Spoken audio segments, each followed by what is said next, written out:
you see that the black line is supposed to be what the actual distribution should be like, and that's what we get. But if we increase the number of samples, say something like 10,000, maybe something more than that, you will get a better fit, being closer to the real PDF. Okay, so if you kind of change this a bit. These 0 to something like say 3, right? So yeah, so taking more number of samples will actually improve our estimation. Now that's the first question. So you basically play around with that, and you can see that. Now next we're actually working with a normal distribution, right? The standard normal one. So when we look at the one with random n, and let's take initially a mu and sigma to be 1, 0 and 1, and the transformation we'll take now is x is equal to mu plus sigma into y. Do you need the transformation if it's 0 and 1? Not in this case. I'll make it later on do it. In this case, you won't. It'll be exactly the same thing. Yeah. In this case, it won't make a difference at all. So if you do that, and yeah, let's make this -1 to 1, so you can see the whole graph. And so what'd you make it -2 to 2? -2 to 2. All right. Yeah. Do that. Okay. Let it go back. Okay, so -2 to 2, and if you plot that, oh, all right, I think it also changed that. I've plotted the actual PDF as well. 1 second. Yeah. So this is the PDF for our normal distribution. Okay, so let's run that again. Okay. So there you go. So the dark line is basically the actual PDF, and the one that's zigzag is the one that we have plotted.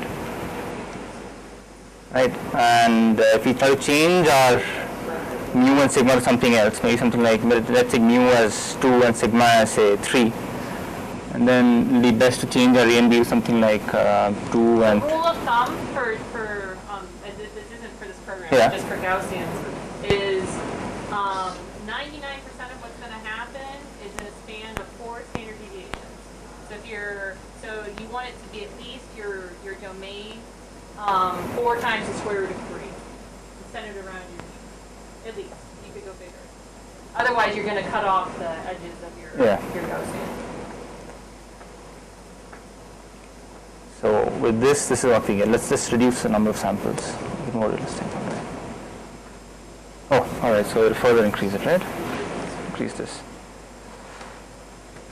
Okay, let's make this a -4. Right? Yeah.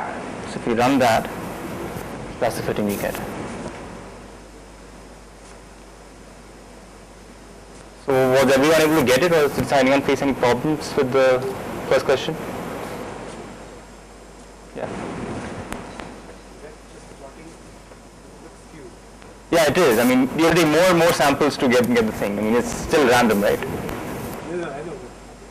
Oh, I mean, you're saying it's not matching, is it? I mean, you're saying it's... So the one underneath it, though, is the PDF. Yeah. But the sample is other.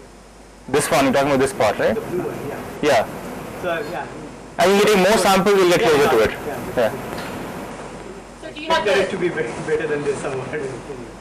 So some of this visually, you have what you're, I mean, depending on, well, okay, so there's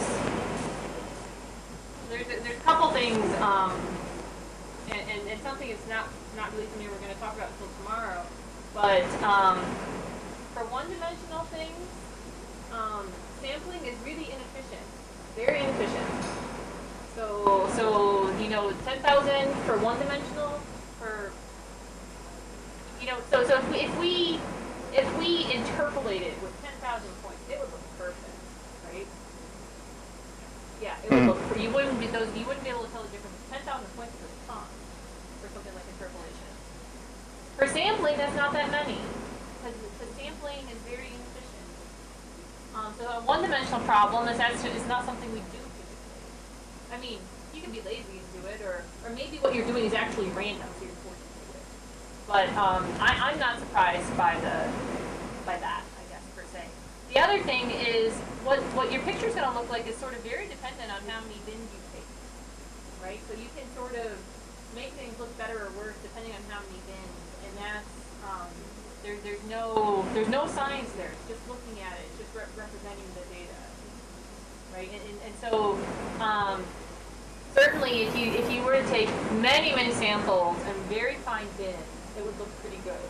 But even for a problem like this that's fairly straightforward, those numbers would both have to be pretty big.